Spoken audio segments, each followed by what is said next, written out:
Hello and welcome to Goma at Home. Today I'm preparing a linguine with some vegetables and some ribeye steak. I have friends who's going to have lunch with me today, so ito yung prepare ko sa kanila. First, let me begin with the bacon. So let's cut it into small pieces like this. So this will bring the flavor to our pasta and to our vegetables. So after cutting this, unahin natin itong yung cauliflower natin and broccoli, because with this one we have to blanch it, no? I-blanch muna natin ito in a while. After that, we will stir fry these vegetables and then put this in sa linguine natin. So let's do the veggies first. Okay, broccoli and more broccoli. So mga broccoli ito, we'll just pull it apart and ganyan lang siya. And some cauliflower. Okay, let's cut this and let's cut the cauliflower pa smaller and iba-blanch natin ito. Siguro we'll blanch this for about 3 minutes, just to soften it, and then that's just a stir frying. So while we're blanching this, we'll put in our bacon, and then we'll let it brown. Okay, sabay-sabay natin gagawin to. So here now, we'll put in our veggies for blanching. I see some friends coming in already. I see Juliana coming in already. We'll make some pasta and steak. Linguine. With vegetables, with stir-fried vegetables. So let it render its fat. Let's put some oil. We'll use this Doña Elena Pomace Olive Oil. Okay, there. Just a little, just to initiate its oiling. There you go. Let's see our vegetables. Yeah. 1 more minute and that's done. Nice thing with vegetables in season, iba-iba yung color niya.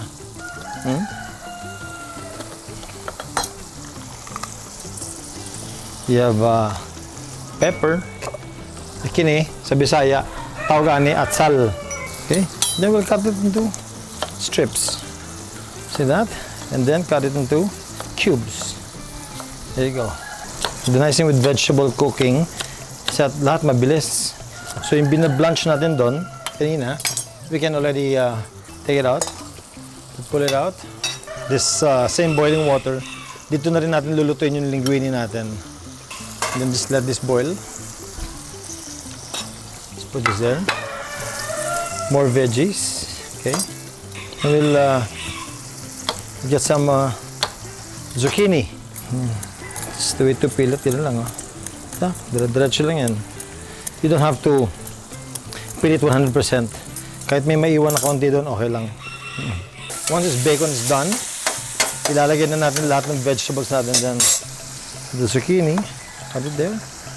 Cut it in strips. Yan. Habaan natin siya ng konti. Tak. One more. Cube it. While I'm almost done, gagawin naman natin, ilalagay na natin yung linguine natin dun sa boiling water. Okay? Kanina, yung boiling water natin, hindi natin nilagyan ng salt. But now, lalagyan natin ng salt for the pasta. Okay? So, let's put salt. And let's put lots of salt. And then, put in our pasta. It's boiling. It's beautiful. Just like that. Ooh. Let it drop. Yeah. Mix it a little. Remember, this is where we cooked our vegetables kanina. No? This is where we blanched it. So okay lang yan. So we let it boil. Oh, look at that. Ganda. So we'll drop in our vegetables now. Including the ones na blanch natin. While our pasta is cooking. And just mix them all together. Just like that. And then we'll check on our pasta, how it's coming along. Has to be al dente bago natin siya ilagay doon.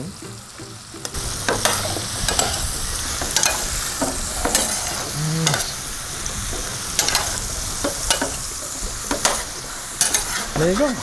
Then let's put some salt. Let's put some pepper. Beautiful.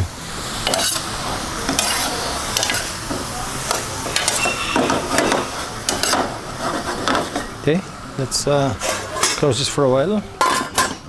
Let it cook. And then putulin natin yung tomatoes. We'll cut it in half. This will give us a lot of juiciness. We'll throw it in. See that? What I'll do with the carrots, slivers lang siya of carrots. Yan, ganyan lang siya. Here, just Julian some carrots. Some carrots, there you go. Alright. What I'll do at this point, I'll transfer my pasta to our vegetables. There you go. And just like that, we'll put our olive oil. There we go. And some salt.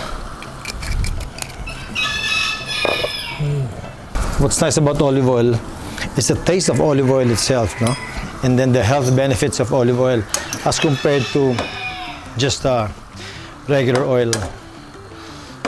There you go. Beautiful. See this coming along? Wow. Just like that. Just like that. So, for now, we'll leave our vegetables here. Then we'll start cooking our steak.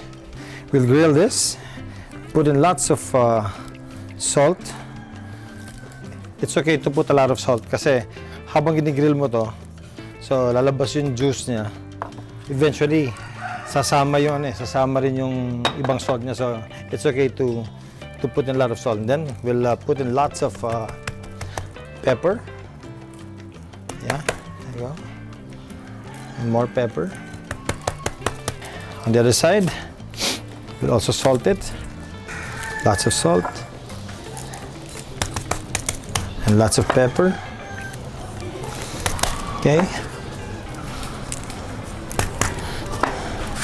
So now, we're going to grill this. 1. Wow, that's really hot. 2. And 3. 3 big ribeye steaks. And while we're doing that, we are going to prepare our oven. Let's make sure it's really hot. Very good. Now we are at 300 degrees centigrade. Perfect then. We'll put it in the oven for about 7-8 minutes. Kasi makapal siya eh. We'll turn this. Ooh. See that? Yeah. Beautiful. Okay.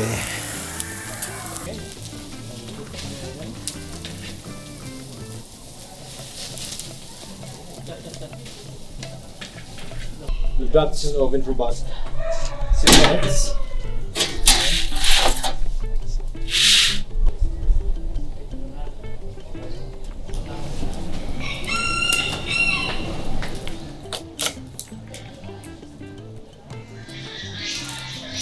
Slice of butter.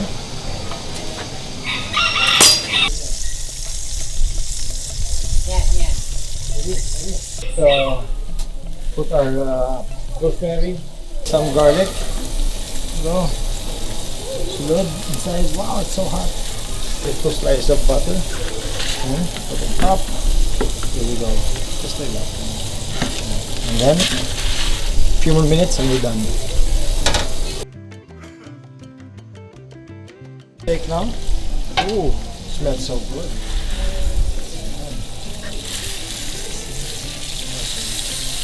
So be very careful kasi mainit ito.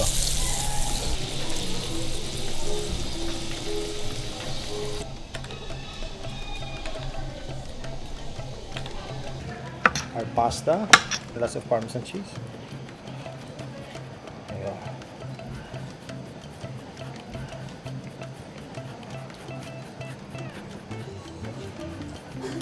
Okay.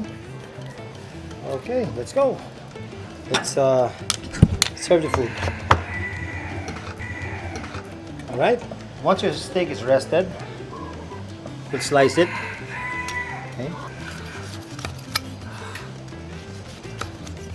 Ooh. Yes. Oh, beautiful. See that? That's good steak. Wow.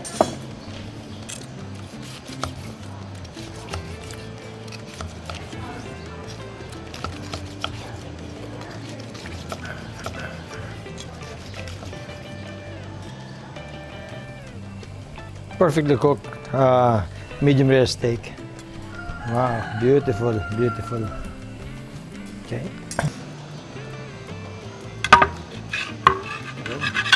This one. And don't forget the juice.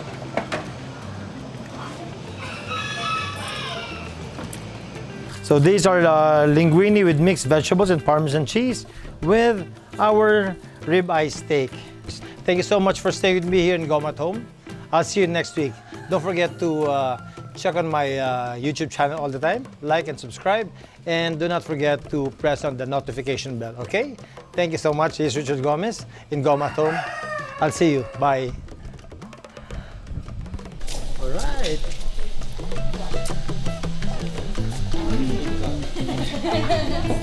Yummy noises.